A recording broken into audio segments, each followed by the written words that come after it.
from Moscow to St. Petersburg because we want to actually Congress wants to distance themselves from Putin and his regime. They think, hey, that embassy could be bugged. They could be listening to stuff, especially with all the leaks and stuff that are going on in the government. Russians could be, listening into what we're doing. So they want to move the embassy to St. Petersburg, which makes me think that's probably what the consequence is. Yeah, could be.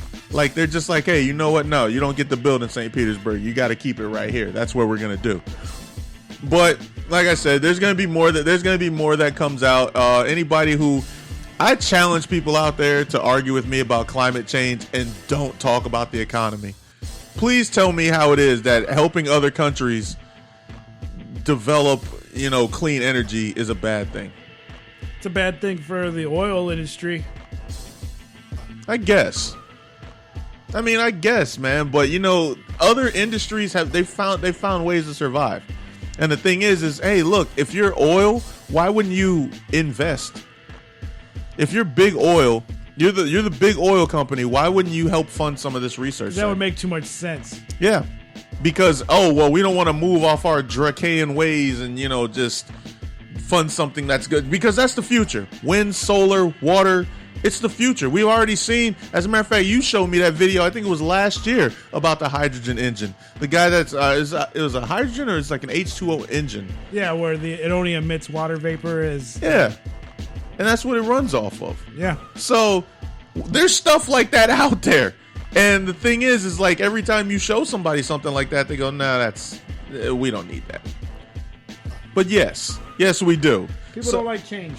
So, yeah, and they're going to have to deal with change if we keep doing what we're doing to the planet and acting like, nothing happens. I mean, what did they said, it's only going to raise it's going to raise up the degrees Celsius by what? 2, it's like by a degree. They're like, that's no big deal, but come to find out, a half a degree is the difference between a wave and a tsunami. So just so you know, there is a difference in that. But I digress. You guys can read a lot. You guys can read up on that. Just know that, climate change is real. Despite what you may hear, it is real. Tides are rising. Things are getting, ice shelves are breaking. Seals are getting hurt. All that good stuff. So, legislative branch. We're going to move on. Healthcare. They're not doing anything. Congress is, I don't know how many vacations they get, but they're out this week again. Like I guess they come back next week. I guess they got like a whole week for Memorial Day or something like that. They have a lot of what they call home work weeks. They don't get Memorial Day. They get Memorial Week. Yeah, they get a whole week. So nice. And you think the people that you want in is at least Congress, right? Like you would hope to have Congress in while all this other stuff is going on, but Congress seems to just be out. So either way, they're on recess, but they're coming back next week, and the shitstorm that they're coming into is going to be kind of crazy. First of all, they have a budget that they have to deal with. They have a tax reform budget that the president has put forward. Healthcare still hasn't been handled. I'm trying to figure out exactly what they're doing. A whole lot of reading. Yeah. A whole lot of non-reading. Yep. There's just a whole lot of passing that's going on. Even though the tax reform bill was only 200 words. Oh, that ain't bad. Yeah. It had 7 numerical figures. 7. This is a tax reform bill. Like, for the country. There's 7 numbers involved. That seems terrible. Like, that doesn't seem thought out at all. It seems like somebody didn't do the job there. Yeah, nothing is thought. 200 words, bro. It's like a paragraph. It's literally, it's like a paragraph. How are you deducing a whole United States budget over 270 years of budget deficits, trading, just cost analysis, healthcare, taxes, all kinds of taxes in 200 words? Yeah, they did it like a Twitter. I mean, there's a whole lot of stuff that's like less than 140 characters. Didn't use many vowels. See if you can do the budget in less than 140 characters. That's what we're gonna do now, right? That's how we do the budget in America. No, I'm good, bro. It kind of makes me think like There was a story that came out that says a lot of stuff that the president does is it has to be read to him, or it's not. He's not a very studious president, I guess you could say. No, don't do that. I'm just saying, man. Apparently, he's you know what, he runs the country like a businessman would. He runs the country like a businessman would. Give me the numbers. Let me see the good, the bad. I'll decipher whether or not we should do it. So I'm not shocked by that. And I almost skipped over Serg, grade for the week. Okay. He was holding the D for a while, since we've been doing this show. Yeah. Trump has been holding a D solid. Kind of went up a little bit, then quickly went back down. Yeah, no matter what. And he dropped a whole lot more this week. Yeah, he's failing. Yeah. Yep. He got an F. Got a strong F. Yeah, it's not even close, not even borderline F. It's not like F plus. He's in the weeds. Deep inside the depths of F. He almost got an I. That's the only thing that you could get worse than an F is an incomplete. Yeah, incomplete. You didn't even finish it. No, he's got an F. Because this whole shit with Kathy Griffin, or whatever her fucking name is. Kathy Griffin, it's yes. just driving me insane. I spent a little time doing a little research, watching some videos. She did a press conference today. Yeah. For those that don't know, she did a photo shoot where she held up what appeared to be like a Trump mask, but it was like a severed head. Yeah, it looked like a severed head. And it had blood coming out of the eyes. Yeah, and blood coming out of it wherever. Yeah, that was the whole thing that she was getting at. And he didn't like it. No, not at all. He got upset. He was sad.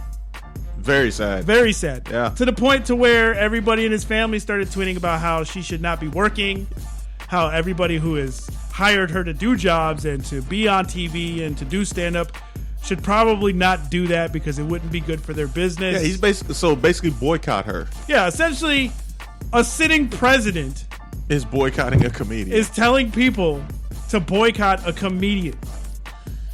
It's kind of like borderline censorship. It's an attack on the First Amendment. Yeah, it's a huge attack. Because now, I mean, that is. What's stopping him from saying, "Hey, I heard you guys talking about me on Blunt Sessions. Yeah, I didn't like it.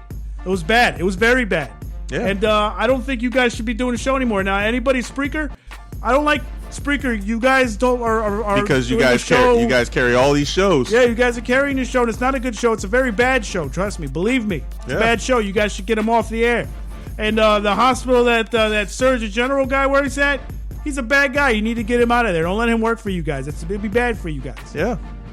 And to me, it's not like anything was done that hasn't been done to any previous president before him. Exactly. Obama laughed at the shit. Yeah, because Clinton laughed at it. George Bush laughed at it. Didn't realize it was a joke. Yeah. Bush was just kind of like, "Oh, that's funny." Like he is the most thin-skinned president probably in the history of America. But you remember, but here's the thing. We kind of knew that going in. That's the problem. And I feel like everybody a lot of his base, they like to believe that he's a lot stronger than he is. But he's not. The only reason that he's doing everything as far as reversing all the everything that Obama did, he's just reversing it. That's all he's doing. He's doing it because of a joke. Shout out to Bodaful and the Joe. Yeah, shout out to you guys. Round of applause for you guys. So, remember, it was probably about 5 or 6 years ago, Obama made a joke about Trump when he was asking for his birth certificate and all that stuff. And he made a joke about him. 5 years later, here we are. But what kills me is it's not even necessarily Trump, because we all know he's thin-skinned. We all know he has no sense of humor. He doesn't like when people make fun of him.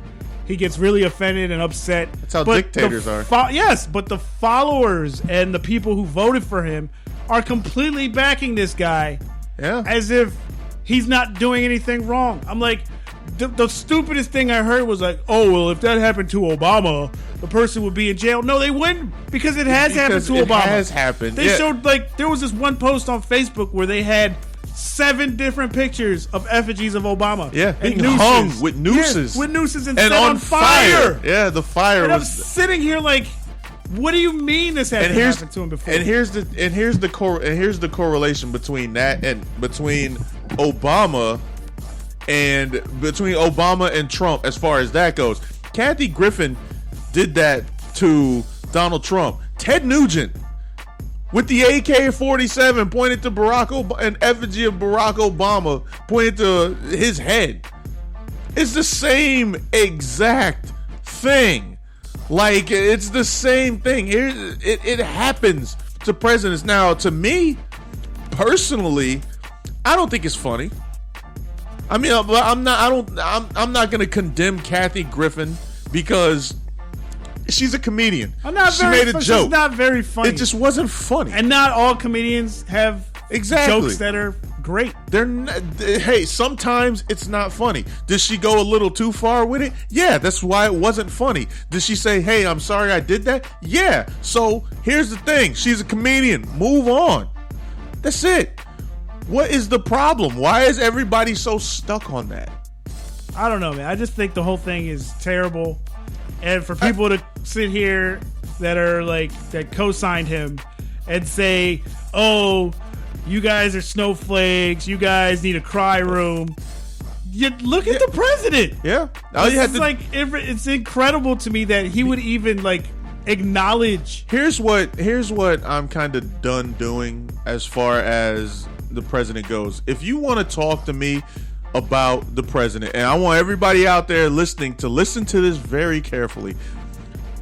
From now on, discussions that we have about the president, do not compare him to other presidents. Talk about him. Yeah, you can. And talk about him in the context of what he's doing and him. Because every time that you say something about what he's doing, the first thing that people say is, well, Obama did this, or well, what about this person? No, screw that.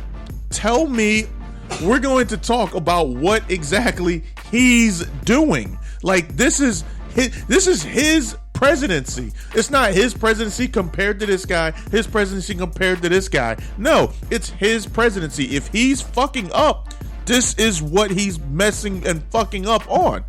You know what I'm saying? Like, I'm so tired of people doing that. Yeah, the first defense is, Obama. Obama. Stop that. Like, tell me why. If you want to have a conversation, tell me why what he's doing is right. Don't tell me how it is in the context. It's like, here's a good analogy. If you're making a sandwich, right? You're making a ham sandwich, and you put mustard everywhere, right? You're just throwing mustard on there. I'm making a peanut butter and jelly sandwich. My jelly is going everywhere, right? Somebody's like, yo, your jelly is just crazy. And I'm like, well, look at his mustard. His mustard is just as bad as my jelly. But I'm not talking about him. I'm telling you that your jelly is bad. But don't look at my jelly. Look at my jelly compared to his mustard. You see that? Yeah. You see that? Because that's what it is. That's all we're doing. Well, hey, I'm screwing up, but he screwed up too. And look how much he screwed up. He didn't screw up as much as I screwed up. No, we're not talking about him. You know why? Because he's not in power anymore. He's not. He's not. You're the one that's in power. So let's talk about what you're doing. Yeah, I don't know. The whole thing just really upset. It was just annoying. It is. Because I'm sitting here like, there's got to be other stuff. There is to talk about other than a comedian. Like, come on, are you serious? Bro, there's still the North Korean conflict, which people just seem to forget. North Korea is still launching missiles over there. Like, I don't know if anybody knows, the last missile they shot off was last week. Yeah. And it traveled like 300 miles, and it has a freaking they are literally probably, I would say, about a month away from maybe hitting a base in California.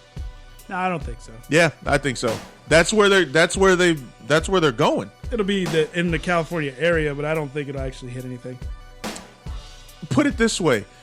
300 miles off the coast and you can hit California. I'm just saying. Oh yeah, but what I'm saying is, why is that not being talked about? Because we probably have one of those systems that ain't gonna let anything in. Oh yeah, the anti-ballistic kind of like missile what system. Israel has, the Iron Dome type of deal. Yeah, which is great. If anything gets in, it was let in. Yeah.